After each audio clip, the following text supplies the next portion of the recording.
I said, honey, is everything all right? She said, shh, I'm talking to my bumps. And I left the room and I came into my wife who was in the other bedroom. I said, honey, you're not going to believe this, but Sage is in there talking to her bumps. Isn't that great? The next night we did the same thing. That was the second night. The third night, the same thing. Now that was Thursday. On Friday, this happened on Monday. On Friday, as God is my witness, on television, every single one of those bumps was gone and has never reappeared since. Woo. A knowing. You see, there is a stream of healing that is something that we can plug into. It's very much like electricity. People say, well, in ancient Greece, there was no electricity. There was electricity. We just didn't plug into it. That's all. And there's a stream of healing. And when we go into that stream of healing with a knowing, we go to a higher level within ourselves. And we don't allow any doubt in. Basically, in every single one of us, every human being out there, there are two of us. There's two people.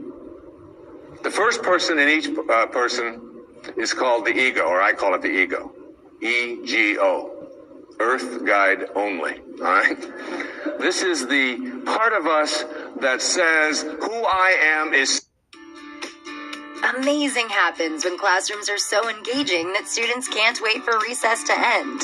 To start your K-12 classroom modernization. Part of us that says who I am is separate from you, separate from God, separate from my environment, and therefore I'm in competition with, and my value is based upon how much I get, how much my stuff is worth, how much better looking I might be, or how much more attractive I might be, how much more money I might have, the value of my possessions, and so on. What is mine? So it's not mystical awareness, which says I am connected. It is that individual lower level of awareness, which says my ego. This is mine. Also, in each and every one of us, there's another person. And this other person is called what I call the sacred self, or the higher self. And this sacred or higher self really doesn't care how much you get. It doesn't care who you're better than. It doesn't care how much stuff you have. It's not interested in any of that. The problem is that we very seldom listen to it. We pay very little attention to it. This higher or sacred part of us wants only one thing. It wants us to be at peace. At peace. Whatever choice you make in every interaction you have, make the choice to be at peace, your sacred or higher self says. Whereas your ego says, oh, no. It's much more important to be right. And so we find people in relationships struggling a lot. And one of the things that they struggle about is who's right and who's wrong. Most of the fights that you have in your relationships really basically, oftentimes you forget the details. But it's basically about who's right and who's wrong. So that if you want to have your higher or your sacred part of you ruling in your life, I suggest this to you. Practice being kind rather than right.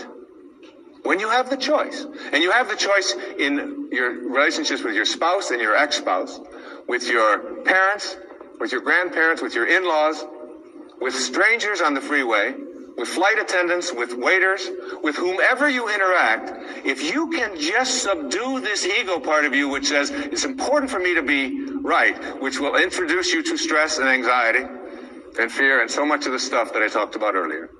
And instead say, how can I suspend this part of me and allow the part of me that wants to be at peace, that wants to be happy, that wants to be fulfilled. And if I said to you, I'm going to give you a magic wand, and with this magic wand, I'm going to allow you to just wave it and get anything that you want. Whatever you want. You can have this, you can have this car, you can have these nice clothes over here, you can have this home, whatever it is. Or I said to you, in lieu of that, I'm going to give you another wand, and you can wave this, and for every moment for the rest of your life, you'll be at peace. Whatever comes along, you will be able to choose peace. And basically, we know that we're only here for a very short time.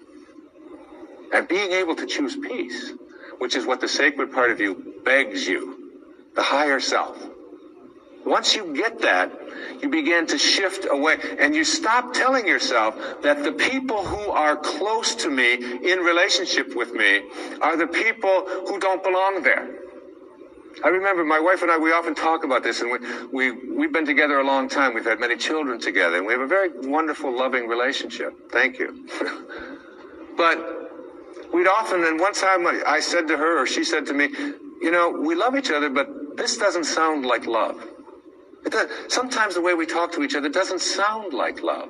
Let's practice with each other, being kind rather than being right. And it was transformative that when we had that walk, and doing that with your children, and doing that with a waiter. I mean, a waiter who comes to you and is like, you know, hassled and frazzled and has been busy and all of that, and your ego says, wait a minute, I'm here and I'm important, and I have a right to be served, and I have a right to be served now. That's the ego part of you. If you can suspend that and say, you know, you are a lucky man tonight. You got somebody who's dealing from his sacred self. And I understand. And you take your time, and you come to me, and you bring it at your convenience, whenever you can. I'm willing to suspend my... And you know what? You'll get served so fast, and with such gratitude, just for being kind, if you practice it. Every single one of us are in relationship, whether it's with our husbands and wives, with our ex-husbands and wives, with our children, our grandchildren, whether it's with people we drive along the freeway next to, whether it's with waiters and waitresses or baggage handlers or flight attendants or people that we are in line to get into the movie.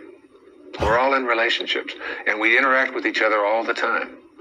And probably the best lesson that I've ever learned in my life about how to be in a relationship in a way which is powerful and happy and fulfilling is to remember this sentence. When you have a choice, and you always do, to be right or to be kind, start picking kind. The ego part of us wants to be right. How dare you not serve me as fast as I think I deserve to be served? How dare you say something to me? And immediately we want to make that other person wrong and make ourselves right. But there's a part of each one of us that wants to be happy, wants to be at peace. And that part of us says, it doesn't matter whether you're right. It doesn't matter about your ego. All you want is to be at peace. So pick kind. This kind of an attitude, if we had more of this, not only in our own personal lives, would we improve virtually every relationship we have with all of the people closest to us and all of the...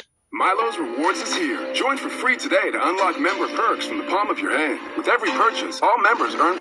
The strangers we interact with, but on our planet as well, we would begin to understand the wisdom that on a round planet, there's no choosing up sides, that we're all one. We're all breathing the same air.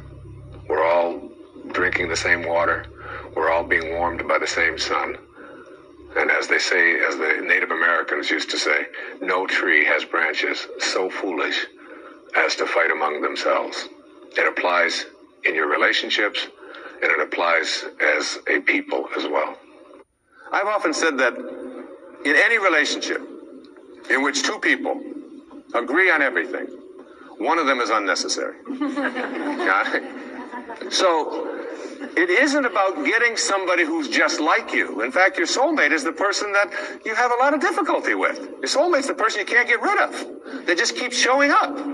You say this, they say that, and there they are, they're back again. And they never go away. They keep showing up in your life.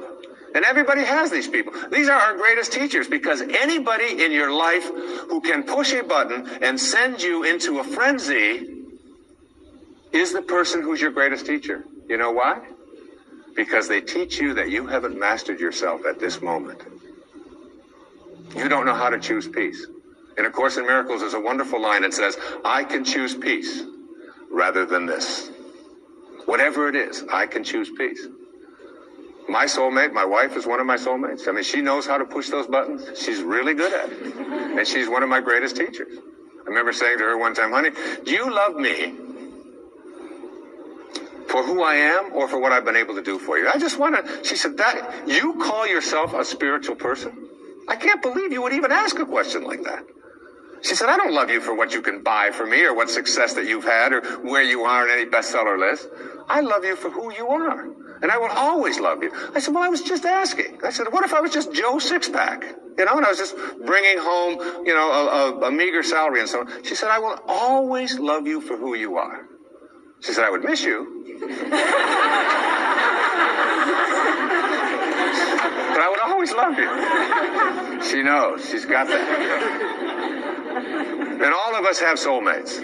My daughter, Serena, who's just turned 13, my teeny bopper. She came home from school one day. She said, there's a rumor in our school.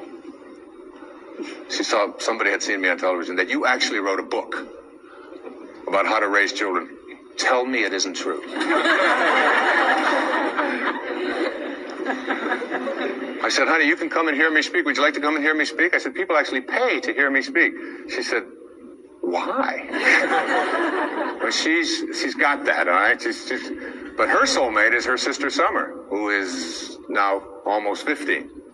But when Serena was 12 and Summer was 14, my wife was away working on a book of hers, and I was taking care of everything at home while she was working on her book about a spiritual approach to childbirth and infancy care. And she's as qualified as anybody to write about that, I can tell you. And I was making breakfast. I was making waffles for them in the morning at the toaster. And she mixes all this stuff up. It's a lot easier to just put them in. And Summer and Serena were sitting at the back table in the kitchen. And I heard Summer say to Serena, out of nowhere, about 6:30 in the morning, if you didn't have any feet, would you wear shoes?